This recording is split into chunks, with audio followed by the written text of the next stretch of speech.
Saludos cordiales, bendiciones para todos. Este es su canal Vida y Biblia, un canal donde trataremos temas bíblicos y temas relacionados con la vida cotidiana. Sean ustedes bienvenidos.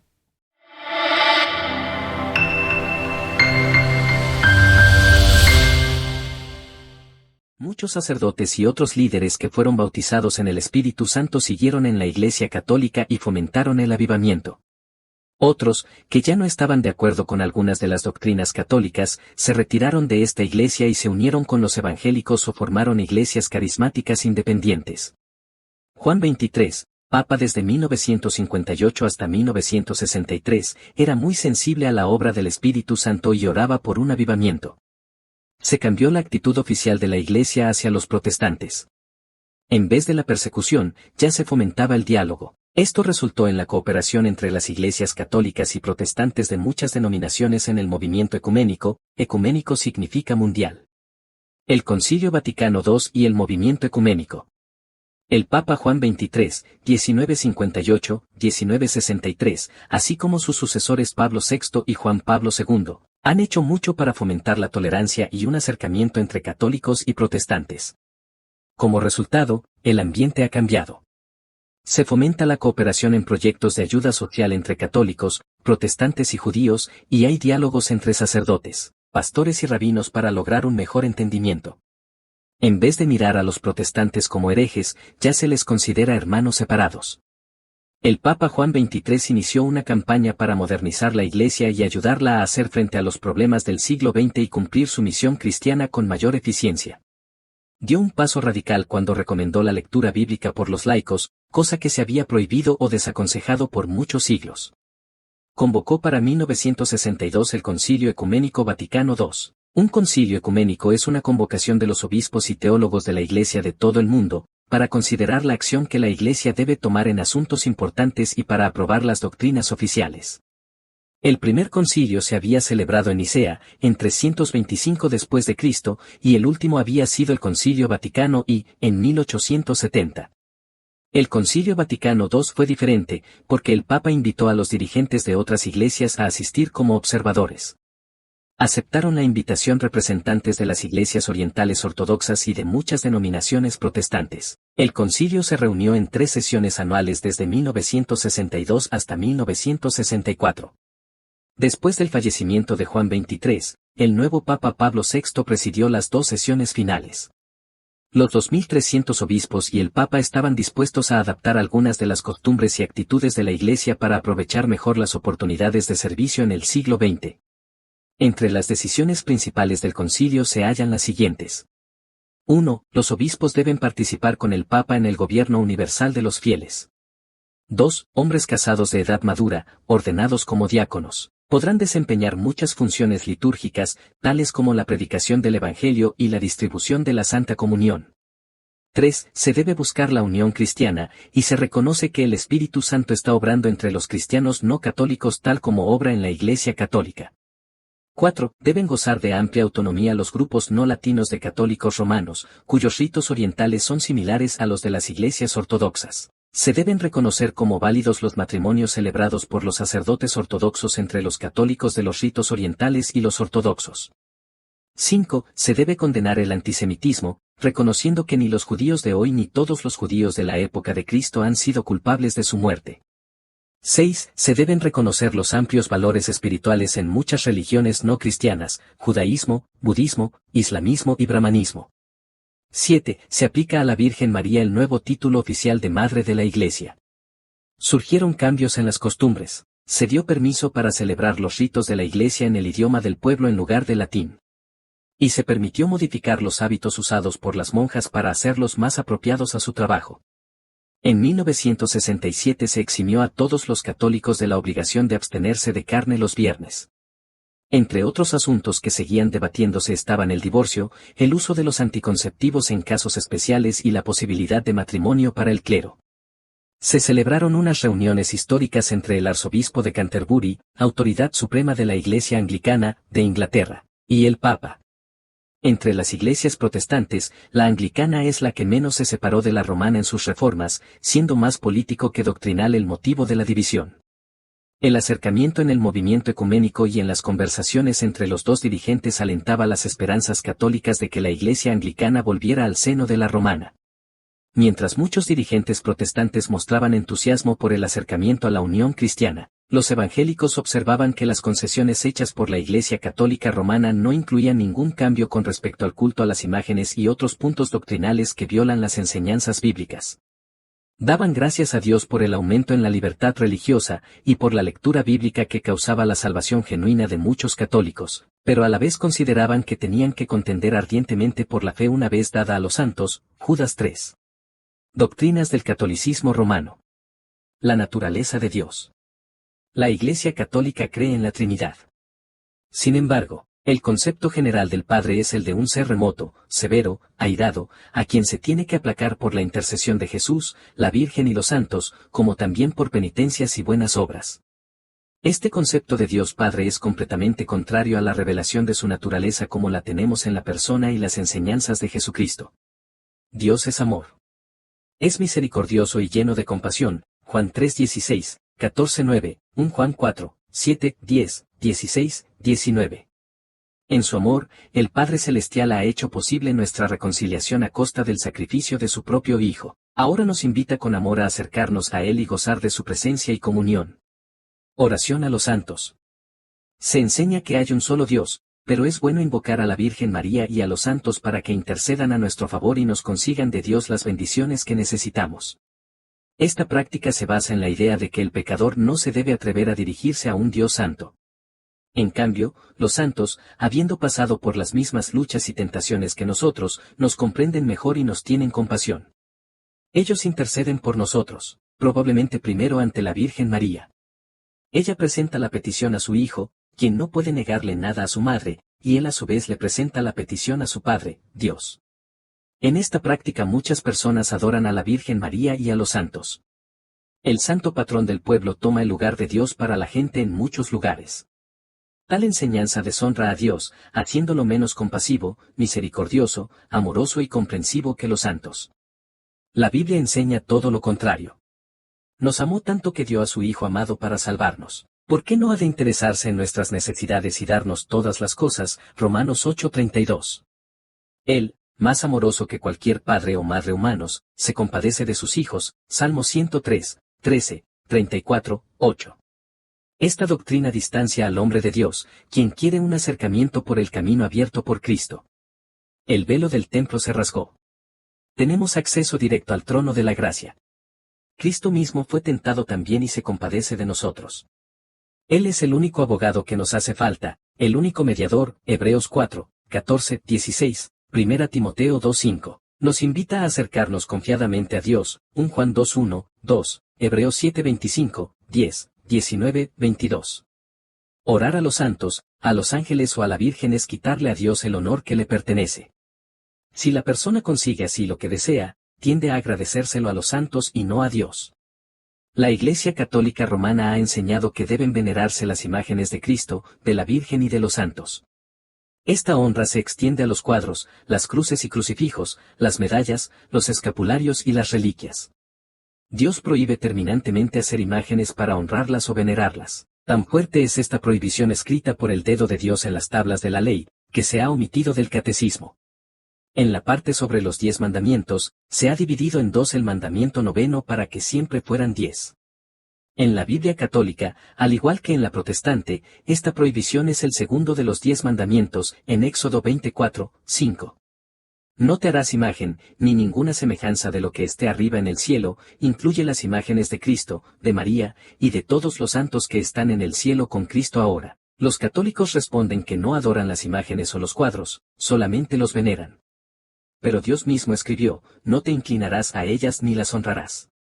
Las flores, las velas, las procesiones, los besos, las oraciones de rodillas ante las imágenes, las promesas que se les hacen, la oración por su protección, las fiestas en su honor, las joyas que se les consagran. ¿Qué son todas esas cosas sino una idolatría en desobediencia abierta al segundo mandamiento?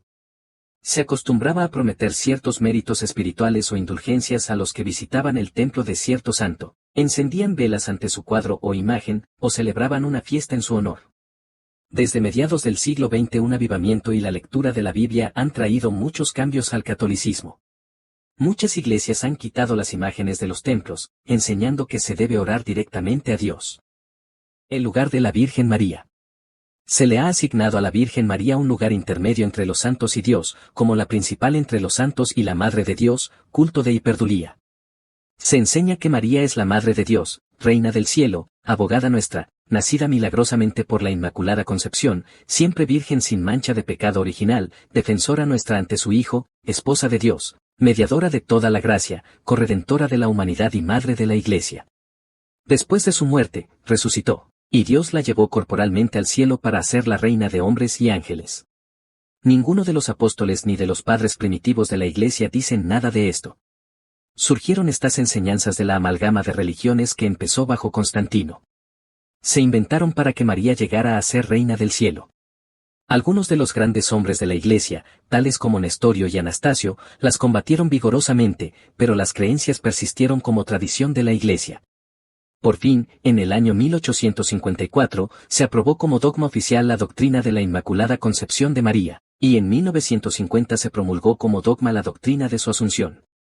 Aunque estas doctrinas se debatieron en la Iglesia por milenio y medio antes de su aceptación oficial, desde el momento de hacerse dogmas, su aceptación ha sido obligatoria para todo católico romano. ¿Y cómo pudiera María ser la Madre de Dios? Nuestro Señor Jesucristo es Dios hecho carne. La Virgen María, bienaventurada entre todas las mujeres, fue escogida por Dios para ser la madre de la naturaleza humana de Cristo. Fue madre de su cuerpo físico, pero no pudo ser madre de su deidad. Cristo, la segunda persona de la Santísima Trinidad, es eterno. Como Dios, siempre ha existido. No es lógico hablar de María como la Madre de Dios. Colosenses 1:16, Juan 1, 3, 8:57, 58 hablan de la preexistencia de Cristo y prueban que nadie puede ser madre de su deidad. Muchos dirigentes protestaron enérgicamente el empleo de este título, diciendo que era incorrecto. Pero por fin se dio aprobación oficial a su uso. La doctrina de la Inmaculada Concepción enseña que María fue concebida sin pecado y nació sin mancha de pecado original. La Biblia no enseña esto. La propia María no lo creía, porque menciona a su Salvador, Lucas 1:47. No se enseñó esta doctrina hasta más de 200 años después de su muerte, y se demoró hasta el año 1054 para aceptarla como dogma. Se enseña que María fue siempre virgen. José, su esposo, lo era solo de nombre, para ser su protector. Los llamados hermanos de Jesús eran primos hermanos, pues María no tuvo otros hijos. Para los evangélicos es de poca importancia si María tuvo o no otros hijos.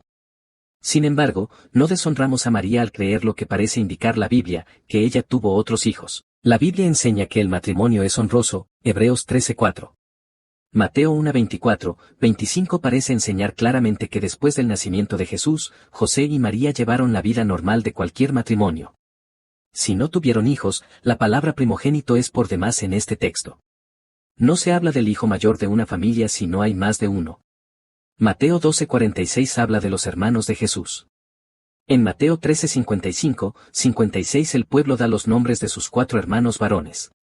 Parece extraño que citara los nombres de unos primos, cuando se estaba tratando de identificar al Señor con sus familiares inmediatos, Marcos 6:3, Juan 2:12, 7:3, 5, 10, Hechos 1:14, 1 Corintios 9:5, Gálatas 1:19.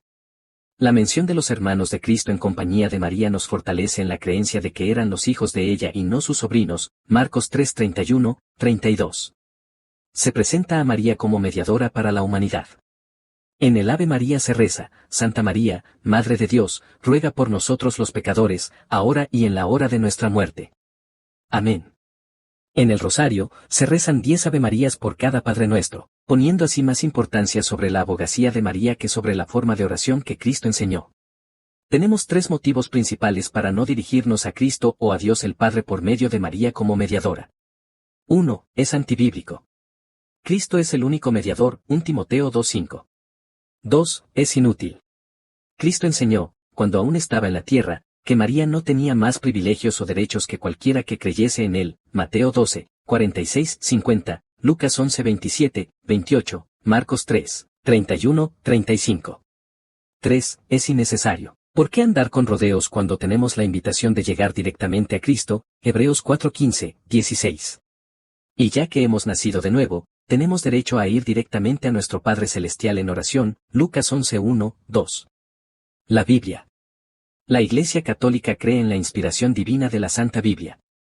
Pero dice, las verdades reveladas por Cristo están contenidas parte en la Biblia y parte en la tradición eclesiástica. Pone a la Iglesia como la autoridad suprema para la fe y la conducta de sus miembros. Como la Iglesia ha determinado qué libros aceptar en el canon de la Biblia y qué libros rechazar como no inspirados, le atribuye mayor autoridad que a la misma Biblia. Donde hay conflicto entre las tradiciones eclesiásticas y la Biblia, generalmente se acomoda la interpretación de la Biblia de tal manera que esté de acuerdo con las tradiciones, o por lo menos no dé la impresión de contradecirlas. La Iglesia evangélica pone a la Biblia, y no a la Iglesia, como la autoridad suprema para la fe y la conducta de sus miembros. Debe vivir en obediencia a la palabra de Dios. Donde hay conflicto entre ella y las tradiciones eclesiásticas, rechaza estas y defiende aquella, Isaías 8:20, Mateo 15:3, 6, 9. Cuando una persona o una iglesia pone la tradición eclesiástica al mismo nivel de las Escrituras, está quebrantando el mandato divino de Deuteronomio 4:2, y corre el peligro de que caiga sobre ella el juicio pronunciado en Apocalipsis 22:18. En la página siguiente se presenta un cuadro del desarrollo doctrinal en la Iglesia Católica Romana. Muestra lo desastroso de poner el criterio de la Iglesia por encima de la autoridad de la Biblia. Algunas de esas doctrinas se discutieron durante varios siglos antes de ser declaradas artículos de fe. Algunas fueron afirmadas en un concilio y reafirmadas en otros, pudiéndose escoger entre dos o más fechas. Los católicos creen que su Biblia es la verdadera y la Biblia protestante está incompleta. Dicen, la Iglesia Católica Romana es la depositaria de la palabra divina, y de ella se recibieron las Sagradas Escrituras. La Biblia vino de la Iglesia Apostólica primitiva antes que se formara la Iglesia Católica. Pertenece a todo el cristianismo, que tiene la misión de entregarla al mundo entero. El Vaticano tiene algunos manuscritos muy antiguos, pero hay otros. Se han traducido las versiones protestantes directamente de los idiomas originales, hebreo y griego, al idioma del pueblo. Algunas versiones católicas son traducciones de la versión latina llamada Vulgata, que fue tomada de los idiomas originales. Es más fácil conservar el significado del mensaje traduciéndolo directamente de los manuscritos originales al idioma del pueblo. Algunas versiones católicas más nuevas son traducciones directas de los idiomas originales, y en algunas han colaborado católicos y protestantes en la traducción. Basta comparar las versiones católicas y protestantes para darse cuenta de que la Biblia es la misma. La única diferencia esencial está en, 1, los comentarios que se incluyen en algunas versiones, y 2, los libros apócrifos en algunas Biblias católicas. Algunas versiones católicas incluyen en la Biblia los libros apócrifos, o deuterocanónicos, es decir, del segundo canon. Estos libros no fueron reconocidos como inspirados cuando se hizo el canon de la Biblia. Los protestantes no los incluyen en su Biblia por varios motivos. 1. Algunos de sus escritores niegan ser inspirados. 2. No tenían lugar en el canon del Antiguo Testamento. 3. Ninguno de los libros es citado por Cristo ni por los apóstoles. 4. Contienen doctrinas que contradicen las Sagradas Escrituras. 5. La propia Iglesia Católica no los aceptaba como inspirados antes del Concilio de Trento, 1545-1546. 6. Contienen trivialidades que no concuerdan ni en su espíritu ni en sus puntos de vista con las grandes verdades bíblicas. Algunos papas han prohibido al pueblo la lectura bíblica. Otros la han recomendado. Ahora se recomienda, pero el lector no está en libertad de interpretarla en el sentido que le parezca más lógico. Se dice, las Sagradas Escrituras deben interpretarse por la Iglesia. Si se les dejara a los laicos, probablemente interpretarían erróneamente algún pasaje. Con respecto a la incapacidad del pueblo para entender la Biblia, ¿a quiénes fueron dirigidos los mensajes de los profetas y la mayoría de los discursos de Jesús que tenemos en la Biblia? Al pueblo común, y en un lenguaje sencillo. ¿Por qué no los ha de entender el pueblo común en la actualidad? Dios les mandó a los israelitas enseñar las Escrituras a sus hijos en su casa, Deuteronomio 6, 6, 8. ¿Por qué no las han de comprender nuestros hijos en el siglo XX? En tiempos bíblicos se recomendaba la lectura de las Escrituras. La entrada de la palabra iluminaba la mente. No era peligroso para la Iglesia. ¿Por qué ha de serlo ahora si la Iglesia se basa en las Escrituras? Hechos 17:11, Juan 5:39, Josué 1:8, 1 Pedro 2:2, Juan 16:13, Salmo 1, 3, 19, 7, 10, 119, 105, 130, Mateo 22:29, 2 Timoteo 3, 15, 17. Nos hacemos eco de las palabras del apóstol Juan, bienaventurado el que lee, Apocalipsis 1:3. La Iglesia Católica Romana es la única Iglesia santa y apostólica, es la Iglesia universal y fuera de ella no hay salvación, decían los católicos en el pasado, pero ya reconocen a otros cristianos como hermanos separados.